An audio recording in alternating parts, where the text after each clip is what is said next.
Ready. Welcome, everyone, to this completely unnecessary podcast for Tuesday, September 7th, 2021, alongside Ian Ferguson. Wow! I'm Pat Contry. On the show today, I avoided your ears. You did. Thank you, Ian. My ears, thank you. We're talking about the WADA co-founder and game seller responding to the critiques of him doing such behavior and weird things. Retro gaming collusion. Is it a thing? We got a Patreon poll. We got some voicemails.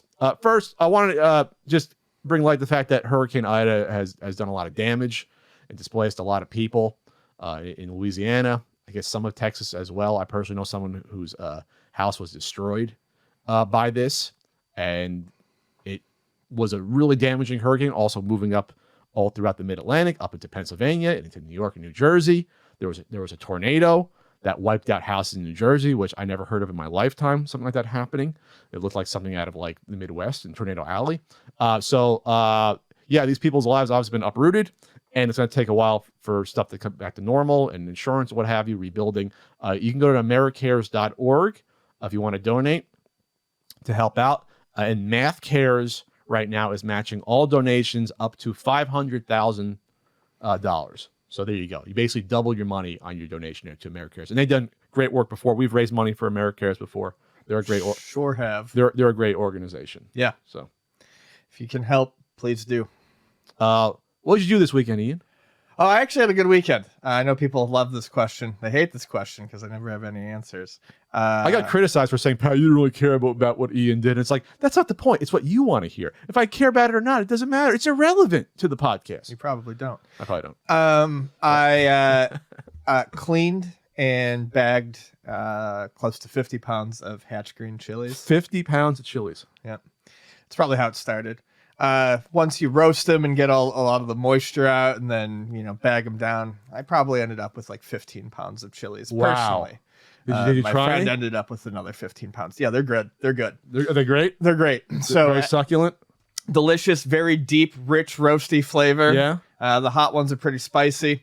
Went over to my buddy's house afterwards and we did green chili cheeseburgers. Oh, that sounds fantastic. Green chili cheeseburgers. Those were so good. That sounds good. Then yesterday I went to another cookout, spun a little house music, had barbecue chicken, burgers and dogs, flatbread with gorgonzola and figs. That sounds interesting. Andre made homemade Pop-Tarts. Warren made a homemade blueberry lemonade that we all threw vodka in. That sounds delicious. It was a good weekend. Yeah, very good. And now I'm back to work. Did you bring your buddy Pat any Hatch chilies? Because you wouldn't know what to do with them. Someone asked me if I was going to bring you chilies, and this is what's going to happen. I'm going to make you something with the chilies. Okay. All right. But if I brought you Hatch chilies, I wouldn't know what to do with them? They would sit in the freezer, and you'd ask me every week for 52 weeks, what can I do with these chilies? Wow, that's very hurtful, Ian. It's not hurtful. It's what would happen with a fresh ingredient like that, because you don't use them. And you'd be concerned about what to do with them. How much did you enjoy the chili I made in the fall? You loved that chili that I made. It's good chili. But I mean, Hatch Green chilies, you could do that. You could just throw that right in there. It'd be delicious. Okay. But I think it'd be easier to make you something because then you'd actually eat it right away. Oh, thanks, Ian. Ian's going to cook for me. That's a first. I don't think Ian's ever cooked for me before. That's fantastic. Ian's a good cook. I'm actually a decent cook. I'm a decent cook as you pound that. You've got your moments. Thanks, Ian. You're welcome. That's not even a backhanded compliment. That's like a backhanded, under the chin uppercut comment. Wow. Got your moments right there. Wow. I grilled with Frank. Burgers look good. I don't want to call it. Oh, I sent it to Ian. I'll put it here. Burgers look good. I never did that before. I never made my own burgers with chopped meat. Never did that ever in my life. I always did prefab stuff whenever I grilled, on the Foreman grill. But no. You always bought like prefab patties? No, but that's not as good. It's not as tasty. It's not fresh. This is fresh meat. And then Ian gave me some advice. Ian's like my Jedi Master cooker. I asked for advice on stuff. I'm like, hey, what do I do? All right, you do an egg, you do some of this. So I did garlic powder, onion powder, and egg. Worcestershire sauce. There. That's a big key. What? The Worcestershire. And I didn't have mustard. I didn't have mustard powder. So I went two spritz of just regular yellow mustard, and that's pungent enough. I think it gets in there enough, probably. And that was it. I usually do garlic powder, salt, pepper, but the Worcestershire, you got to have it. Adds just a little something. And then a little kick? Yeah. And I can totally understand the onion powder, too. That makes sense. And people out there, the egg binds it. It helps binds it together. Yeah. Same thing with meatballs. You want to use an egg when you make meatballs. Same you don't thing. need a ton of it. Use 1 egg per 2 pounds. You're fine. Yeah.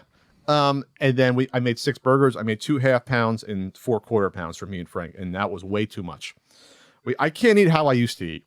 And I still think I can eat how I used to eat. That's the problem. I used to be able to do 2 burgers, 2 hot dogs, all the sides. No problem. No problem. Boy, did I struggle with the 1 burger and the 1 hot dog. I struggled. And Frank did too. Frank was like, he said, I should have brought a bowl with me. Could have settled my stomach. Could have ate more. Yeah, they were good burgers. I didn't want to pat myself in the back too much. Like, that was a damn good burger I made. Like, that was good. And we had the thick bacon slices next to it. Oh, intermittent fasting. Nice. Oh my God, that was something else Warren made that I've never had before. He made. Have I met Warren? I think you met Warren. He's been one of those house parties. Yeah. Warren made deviled eggs. Oh yeah. But he blended a little avocado into the egg yolk mixture and then topped them with peppered bacon. Okay. It was the fucking best deviled egg I've ever had. I'm starving right now because I love deviled eggs, and we need more excuses to make them throughout the year and have them. Besides, like, it's the summer. I can have a deviled egg every day if you want. A deviled egg a day. Yeah, keeps the doctor away. There you go. I would definitely do that. I'd be on board with that. That's what I did. I exercised a little bit. I've been watching a lot of X-Files reruns. That's why I've been falling asleep too the past month. It used to be Unsolved Mysteries, but the soft Mark Snow music is just like you fall asleep to that music. Sometimes it's too loud, the ambient music. It was when I first watched it. You can't hear some of the dialogue. The mix is bad. But his classic Mark Snow music. That theme was top 10 still. That X-Files theme. That's great. It's good shit. So I did that, and I watched one match, and I watched the highlights. Wrestling is pulling me back in. At least AEW, they did their all-out pay-per-view. For whatever it said, it was an outstanding pay-per-view. Some people said it was the best pay-per-view in forever. And they had big reviews. Big news. And you had 4 premieres in the same show. AEW said, you know what? We're gonna go for broke. We're gonna do like Hall and Nash, sort of like WCW sort of thing. And that was like over a couple of months. In one show, they had not just the first CM Punk match in 7.5 years versus Darby Allin, which was an all right match, pretty good. People love Punk. Ruby Riott from WWE came in as Ruby Soho. That was people pop for that. Minoru Suzuki, who is a very dangerous person in real life, from New Japan, and he's beloved, and he's a great wrestler. He came over to face Jon Moxley, and people went nuts for that. People chanted his anime theme song. They knew it. So it was like, this is a smart crowd. They knew it. They knew who he was. And then Adam Cole from NXT, who was like one of the biggest guys in NXT, he came in after the main event when Christian lost to my pal Kenny Omega. He came in and people thought, oh no, who's going to go with it? He went with the Elite. And then to close out the show was great enough.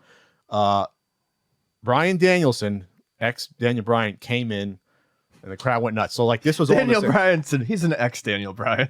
Well, because I when I met him, I knew his real name when I met him at the restaurant. I called him Daniel. I was like, I don't know what you're supposed to call a person by the wrestler name. Is it too smart to call him by the real name? I didn't know what the procedure was. I never met a wrestler before in real life, so I was like, "Hey, Daniel, you just take off your shirt and run full tilt boogie." I don't know if I told the story. Well, I'll tell the story real quick. It was my birthday. I was with my girlfriend at the time. It must have been 5 years ago because I looked at the history. That's when Total Bellas was first airing, and I didn't know they were doing the show. It was an Italian restaurant. They were filming there. The Bella twins were there. Daniel Bryan was there. I did not see Cena there. They were local, not anymore, but they used to live. All 4 of them lived locally at one point. Now only John Cena lives locally in San Diego. It'd be funny if I ran to John Cena randomly like at the flea market. But they were waiting outside, I guess, for them to get set up, and they're outside the restaurant. I saw him, so I went outside, and I was just like, "Hey!" I stayed like 10 feet away. I didn't want to like crowd him, and be weird. He was with his now wife, and I was like, "Oh, hey, Daniel, how's it going?" He goes, "Hey, dude, what's up?" And I'm like, "It's my birthday. Oh, happy birthday!" And that was basically it. Then I was like, "Wait a minute, I know someone that works for WWE." I knew who became the SmackDown head writer. It's like, oh yeah, do you know Steven? I know Steven. I've known him for years. He's a writer. And either Daniel Bryan's like, is this person crazy? Daniel Bryan is like, oh, I don't know. But then Brie was lovely. Either she knew who he was or pretended to get me away. She's like, oh yeah, I know Steven. And that was it. That was an interaction. Very nice. That was it. Yeah, I know Steven. Yeah. Absolutely I'm sure they did. Hey, Steve. He was a writer for 5 years there, Yeah. So I'm sure they knew him. I don't know if the writers communicate with the wrestlers day to day or what that works, but they have to go to all the shows now. I know that. They got to wear suits though, because it's still a fucking carny thing. There's all these codes. The writers got to show up in suits to the television tapings. Why? You're not working a desk job. That was my weekend. Sorry, Ian. That's all good. You talking about Sonic Colors Ultimate? Yeah, so another year, another Sonic game comes out, and there's problems. Sonic Colors Ultimate. Wait a second. Oh, wrong one. Sorry. I messed up my soundboard. Fucking killing me. I never even used that one. That was Woo! So, wow, my back. Oof. Yeah, so it was a port of a Wii game. Supposedly one of the better Sonic games that came out during like the dark ages of Sonic games. The dark ages of Sonic. And got ported to the PlayStation 4, Xbox One, maybe the PS5 and whatever. I don't know. Probably a PC port. Anyways, the focus is on the Switch what port. Ian? Anyway. On a Switch port that apparently has been very bad. A lot of graphical errors, a lot of like flashing colors and stuff like that aren't supposed to be there. Flashing colors that are not supposed to be there. Like seizure-inducing flashes that they put in that weren't originally in the game. I think they're just like errors that cause like the flashing. Okay. So, anyways, yeah, it's not great, and they are.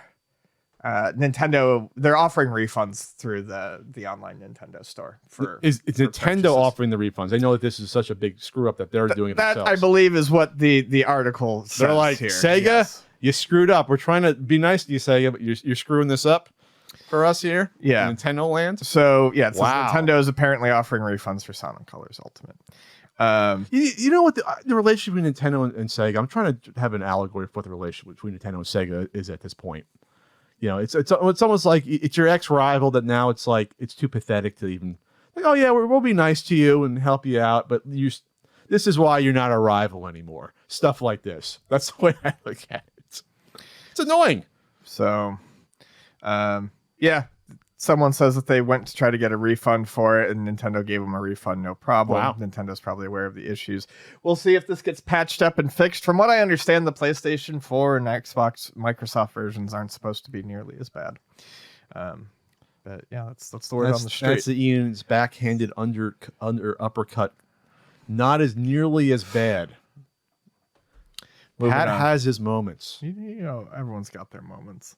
Pretty sure you've told me I've had my moments before. I just not in that way though. Just don't know in relation to what. Yeah, I think it was in that context. Japan. Interesting anti-scalper techniques in place here in Japan. Kind of neat. All the hell for this. You know what? The more I look at Japan culture, I'm like, this culture makes sense for some of this stuff. This is some things. Yeah, not everything. Some things. They got every culture has their black eyes. That's why I got to use your eye cream from geology. But some things. So this is what they're doing here. So they are going to open up packages and unseal model kits. Gundam was an example in this article here, and also unseal like boxes of cards, like Pokemon cards. If you're coming in to buy it, we're gonna just take the seal off for you. Have a nice day. So yeah, it's interesting. I think this is actually kind of a good idea, and it does ensure that the people who are getting it are people who want it and want to use it. Sure. Because it takes it out of its collectible state. So for instance, Gundam models, what they'll do is they'll open the package and they'll take out the sprue, which is what all the pieces are attached to, and they'll snip a piece off of it. They're not taking pieces away from it, but they're just breaking apart the sprue. So it's no longer brand new. So it's basically no longer brand new. So it's going to diminish the value for collectors. And then with Pokemon cards, if you've ever, Vonnie and I are both working through booster boxes right now of Evolving Skies. If you've ever bought a box of boosters, I bought plenty.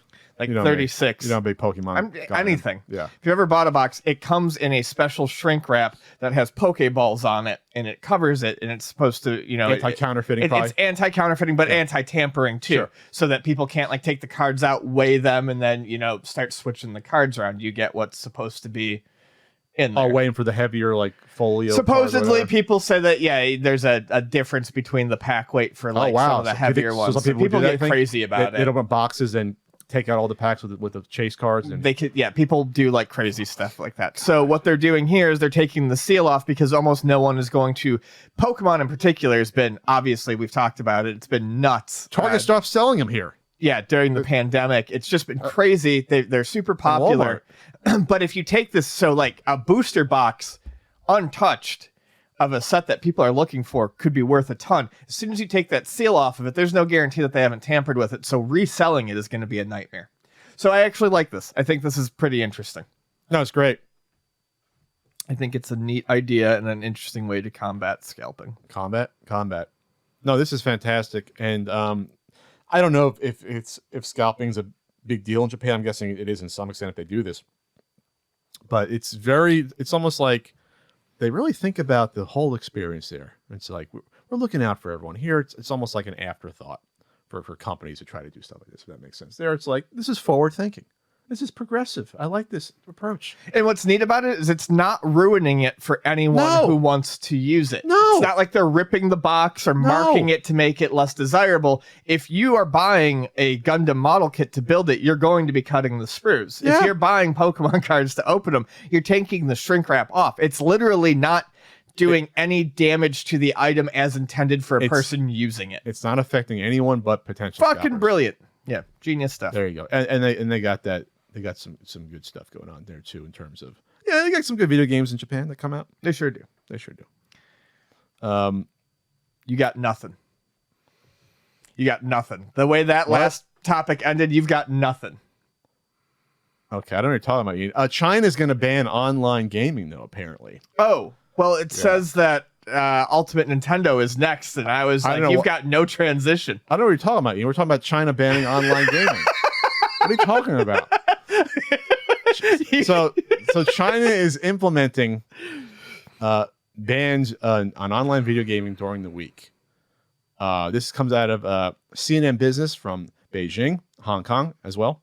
I guess it's the same Hong Kong/Beijing, because now they control Hong Kong. Beijing. Yeah, Beijing. Jing.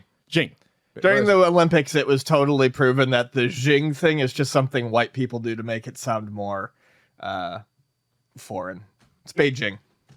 That's just how I pronounce it. What do you mean? I'm not trying to make it sound foreign. Beijing. I'm saying the pronunciation. Yeah, I just remember that being everywhere during the Beijing Olympics. Was that it's not Beijing, it's Beijing. It's just easier to say Beijing versus Beijing. It's Beijing. Beijing. That sounds more foreign to me. Anyway, whatever. Okay, we're getting into that. China has barred online gamers under the age of 18 from playing on weekdays and limited their play to just 3 hours most weekends, marking a significant escalation of restrictions on the country's massive gaming industry. That's going to cut it off entirely. Yeah. At that point, are you kidding me? You only play 3 hours a week? That reminds me of like parents as like kids being like, you can play video games for half an hour. Completely not understanding video games. Absolutely. Like modern video games, especially story-based video games, you can't do anything in half an hour. Maybe an hour, maybe an hour and a half. 3 hours on the weekend is nothing. It's something, but it's nothing. Especially, I think the thing is with how busy some of these schedules for kids can be, they may not even necessarily get to do the 3 hours on the weekend. They may not be able to use it all. But when you think about like a modern RPG, a 50-hour game, if they can only play on the weekends, that's taking forever. That does essentially kill the modern momentum associated with playing video games. Yeah, and obviously if it's for, adults can do what they want, but if you wipe this out for children, that's a huge amount of revenue and all the free to play stuff and Fortnite and everything else. And then how does that affect them when they grow up? Maybe are you trying to wean your society and culture off of video games over time? That's what it sounds like, really what you're trying to do. Yeah, it sounds like a productivity thing. It's like we don't want adults in the future to play this shit, so let's start with the children. Yeah. Woo, authoritarianism. Woo! Yeah, not real big on that. Woo! Not real big on that. I mean, wow. Let's Yikes! I'm not saying kids should be playing games, 3 hours every day, if you know what I mean, like if they don't have time to do it. But holy shit, We've had more nuanced conversations about this in the past. Yeah, I definitely don't think kids should be playing video games all the time, but it also depends on situations, what they're getting done, what they're accomplishing. Yeah. In this current time, it's a way for kids to socialize. Socialization is important. That's cutting out huge ways of socialization. This is a It's not good. this is government preaching culture and also tech at the same time, and they're gonna have the means, I guess, to know who's playing these games and the ages. And this is scary stuff. This is Orwellian stuff right here. And this goes off the limit set in 2019, which I think we talked about at the time. We did. When they restricted this 90 minutes on weekdays, which is reasonable. I mean, I don't think the restrictions should be there, but I felt like their original restrictions. Yeah. If a parent were to decide to enact those restrictions on a kid on a case-by-case scenario, Sure. I would say that those restrictions are not overly heavy-handed. Yeah, I didn't play more than 90 minutes on a weekday during school. There's no time. Right. An hour and a half is totally reasonable, and 3 hours less. on weekends. That's a little weird, but It's a little weird, but like I said, if a parent had chosen to Sure. individually enact these rules on a child, I would not think that the parent was being all that draconian. This is from the National Press and Publication Administration, NPPA. They said it's beginning of a new semester, putting specific requirements for preventing the addiction to online games and protecting the healthy growth of minors. And then there was where was the article that likened it to opium? Where is that? Is that in here? Yeah, you mentioned something about that it's last just like, night. really? You're literally Social opium, they called them. yes. So if you don't know your history, one of the reasons why Hong Kong was controlled by the British, there was a big war between China and Great Britain in the early 1900s because China was trying to stamp out the opium being imported there. It was a big deal. So to bring up a term like that, spiritual opium and an electronic drug, they're really trying to say like this is a culture war against outsiders. Yeah, you're choosing those words Yes. very specifically to invoke a feeling. This is like a war from outsiders. That's basically what you're saying. That's what you're saying. And obviously the newspapers are government fucking newspapers in China. So that's what you're saying here. Yeah, I don't know where you go from there. I mean, man, if I'm a kid there, holy wow. Yeah. Your world's trying to turn upside down. Mm-hmm. And that's basically what's happening. Start learning how 3 hours a week of gaming, kids. 3 hours. I guess Hit the clock. start learning how to get past like get some emulators and some ROMs and just play your games in private. Yeah, go on AliExpress and get the stuff that's probably made in China. You get the handhelds and play some stuff. I can picture a lot of parents being like, "This is ridiculous." And here's a Nintendo, Right. And hook it up or whatever the equivalent was in China. I don't know if they had the NES there. Absolute perfect time to go through all those Super Nintendo RPGs everyone talks Yeah, about. there you go. Get that Super Nintendo Classic hooked up there. That's a shame. That's a shame. No, it's not a shame though, Ian. If you visit ultimatenintendo.com because there's plenty of there to keep you occupied, even if you're not playing video games. You have I books. can't believe you did that. Yes, you have books you can read, pins to wear. He jumped topics just so he could have a I don't know what you're transition. talking about. That was natural. That was right there in the list. You have baseball stickers. You have volume 4 and 5 of Video Game Years DVDs for sale, Ian.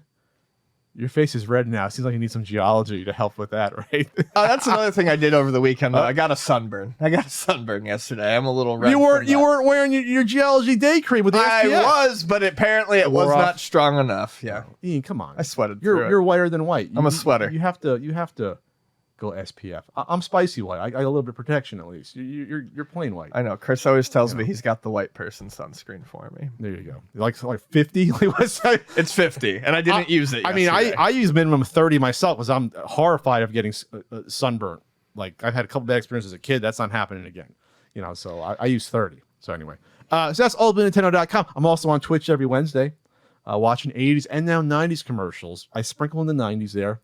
I remind myself how much I hate the 90s compared to the 80s, watching the commercials. That's at twitch.tv/ContraCode. Ian will show up once every blue moon. I was going to say blue moon literally, and it might actually not be that because there's like at least like a blue moon every year. Probably there's like one a year, about one every 16 months, and that's not how often Ian comes in. So maybe it is once in a blue moon that Ian shows up to there. Yeah, maybe. $200 million video games, Ian. That's what the Sony boss predicts PS5 games will cost. not a big article here from Eurogamer, but this comes from, yes, I'll accept all cookies. I love cookies. This is an article from Wesley Yinpool, and it talks to Sean Layden, who used to be an exec at PlayStation. He left a couple years ago. He told Bloomberg about the cost of game dev doubling with every platform. So PS4 games are $100 million, and now PS5 games will cost $200 million to make, and prices will only increase from there, according to him. Well, at some point, you got to realize it gets insane, and why are we keep doubling the cost? And obviously, games keep getting bigger and bigger, and they're more experienced games versus standalone games, and I get that, but at some point, you got to say, like, all right, can we go back to smaller games? And this is the same thing with movies. It's like, can we make a medium-sized movie? Now they're either huge movies or extremely tiny movies. There's no middle class anymore, and it seems like it's happening with video games as well.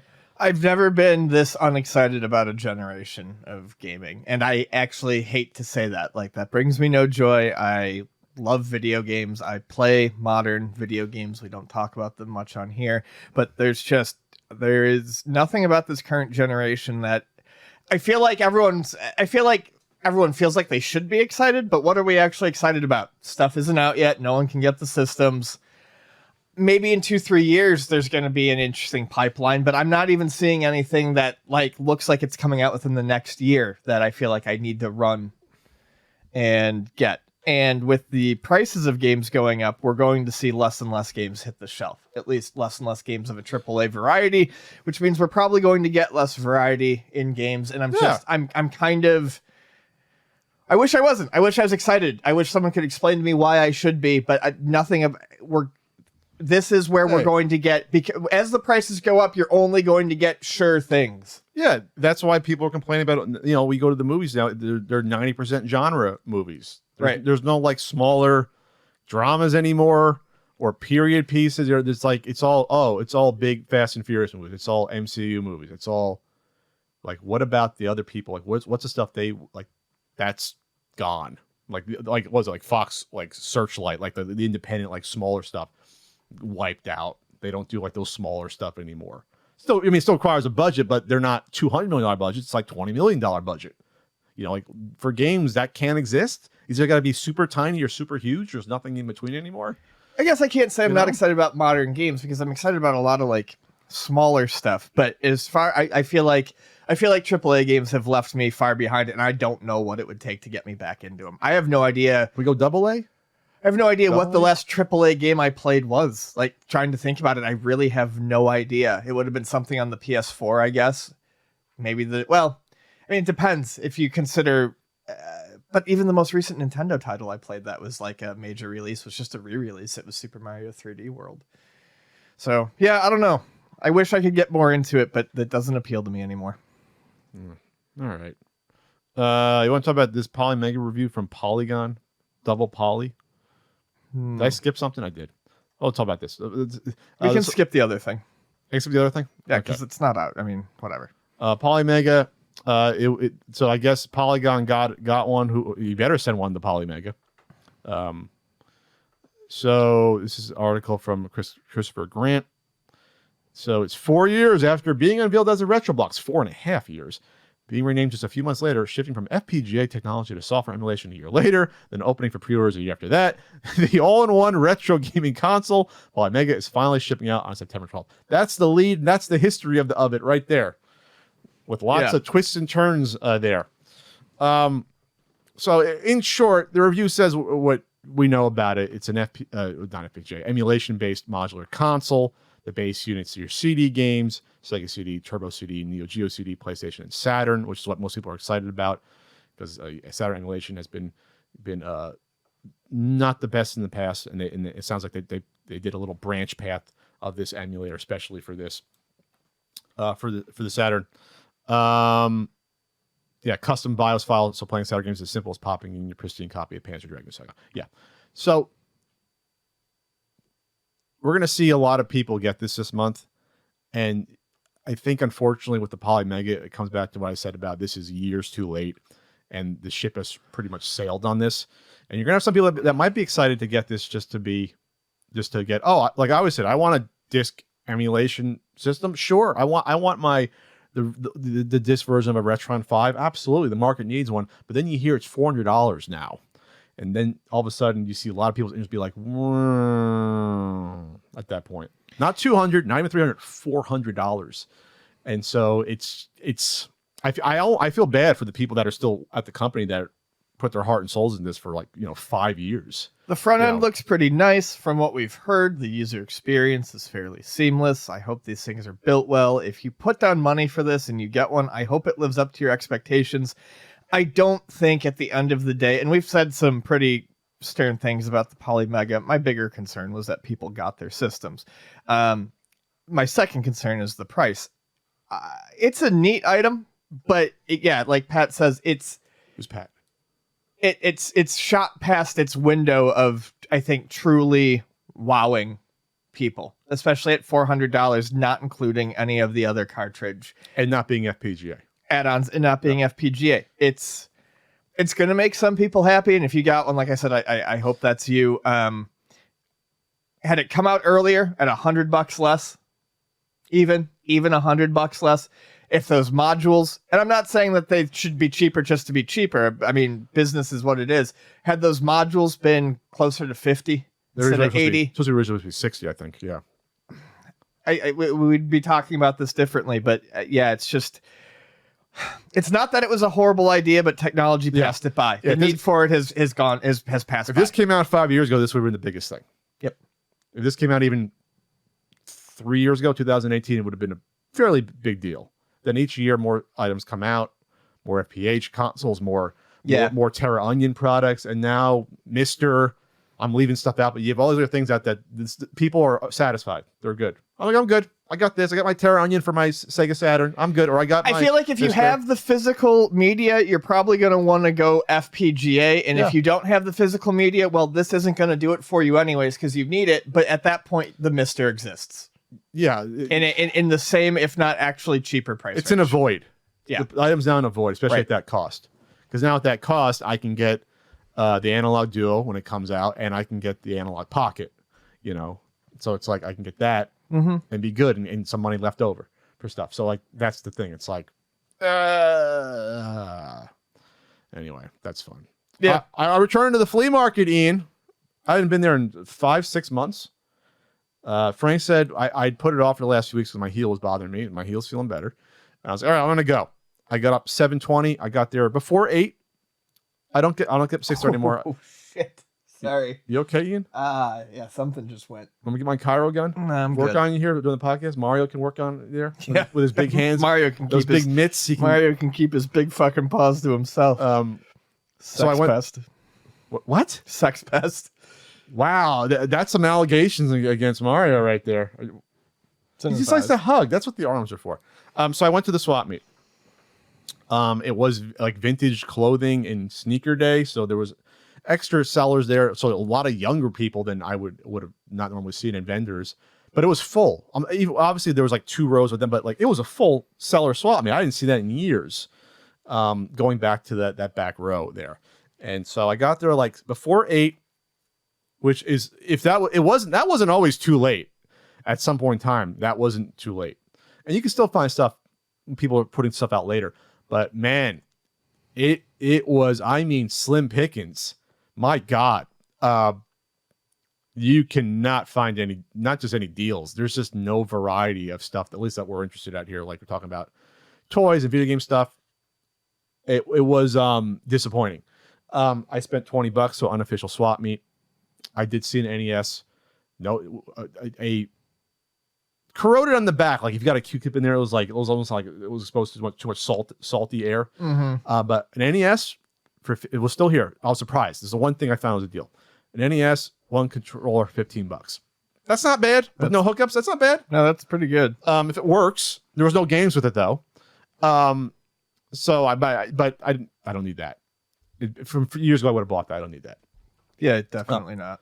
But I did find, it was funny, it was across from, this is what I'm getting into. This is what the swap meet was in a second.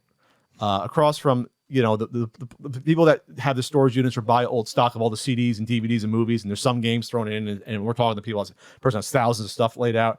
People are hunting through all of them. You have the people with their little readers to scan to see what they're going for on Amazon. Mm-hmm.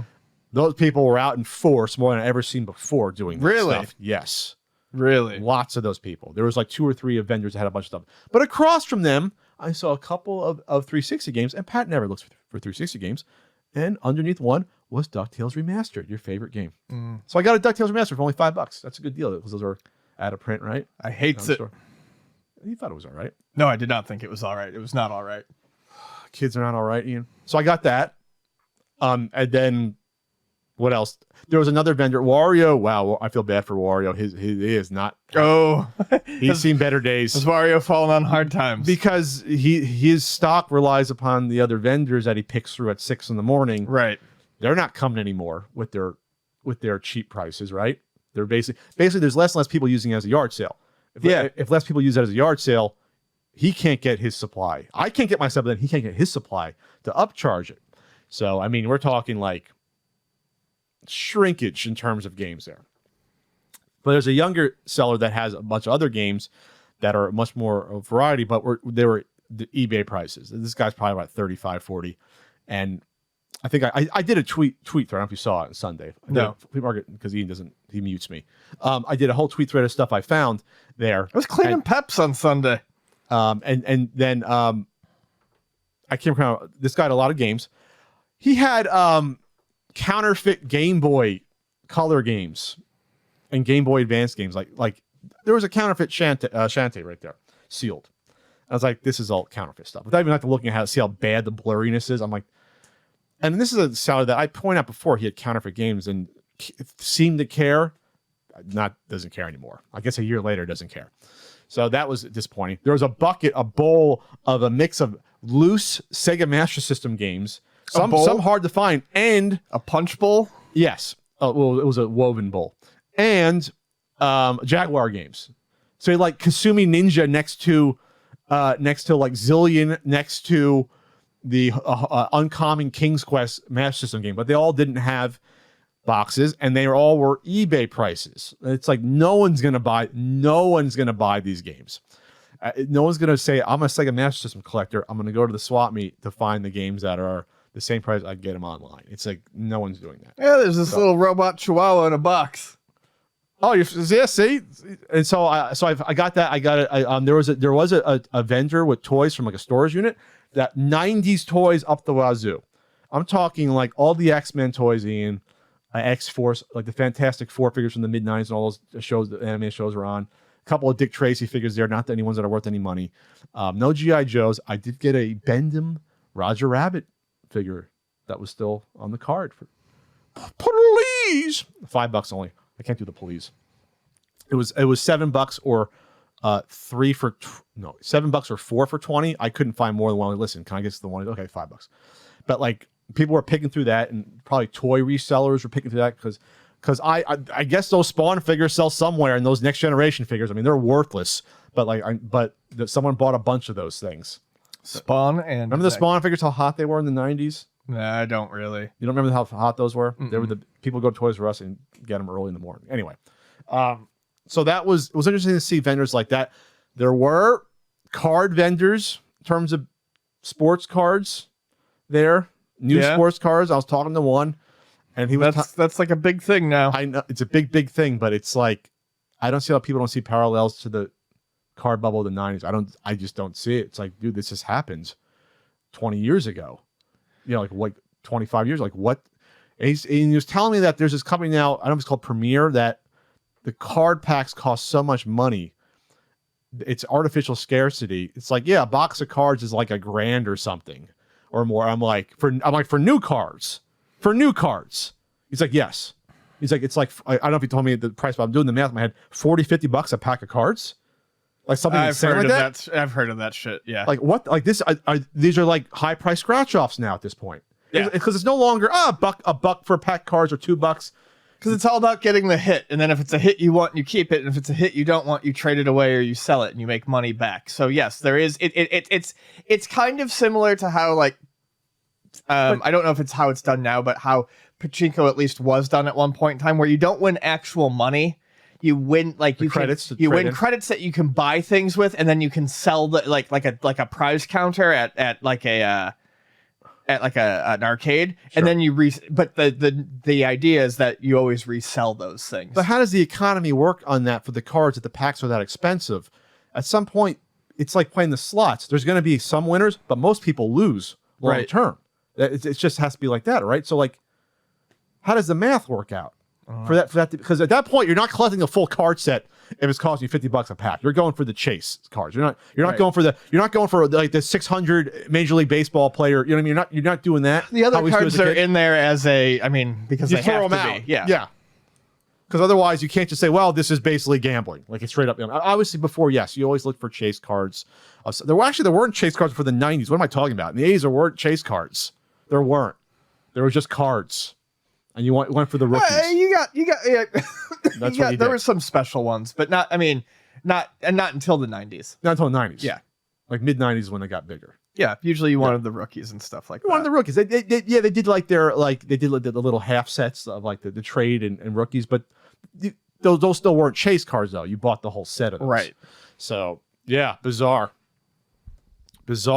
Ian. I spent like $20, $15. Swap meet. $20 is what you said. Yeah. $20 under 25. Under $50, $50. And when I left, it was mobbed too. It was mobbed. Really? You see that one person complain I was wearing a mask in that. I did not see them complain about it. They said I was virtue signaling because I showed a picture of myself. And I saw I wore a mask. I'm sorry. I wore a mask. I'm sorry. Yes, and you're virtue signaling by saying you're you're signaling your virtue. It's dumb. It's dumb. People are dumb. Because I want. Here's the thing. Fuck. I enjoy wearing masks. Yes, I enjoy doing it. No one enjoys wearing masks. That's the only thing. Some people think we do it. No, no one wants to actively wear masks for the rest of our lives. It's ridiculous. Now people go at me in the fucking comments. Go at me, you fucking anti-science folks. All right, is that it for this intro? That is, and I'm gonna go grab my Diet Coke. What?